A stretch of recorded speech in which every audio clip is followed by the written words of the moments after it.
The overall goal of this procedure is to establish a tissue-like three-dimensional collagen matrix to study cell function. This is accomplished by first extracting collagen from rat tail tendons.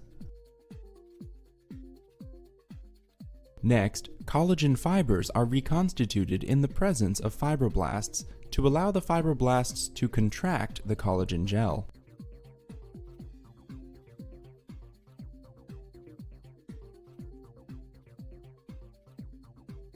In the third step, tumor cells are seated on top of the matrix.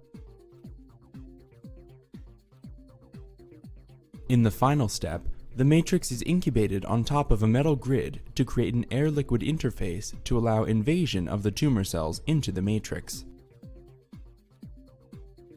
Ultimately, immunohistochemical staining and fluorescence microscopy can be performed to analyze matrix synthesis, cell migration, including tumor cell invasion, and interactions between different cell types.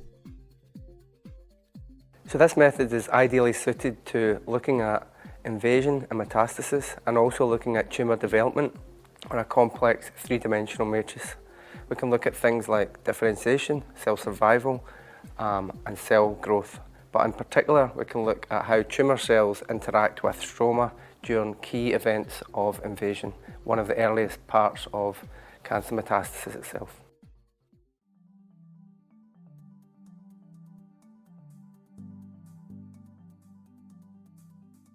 To establish fibroblast cultures from skin explants, first place a few drops of MEM supplemented with penicillin, streptomycin, and fungizone in the bottom of a petri dish.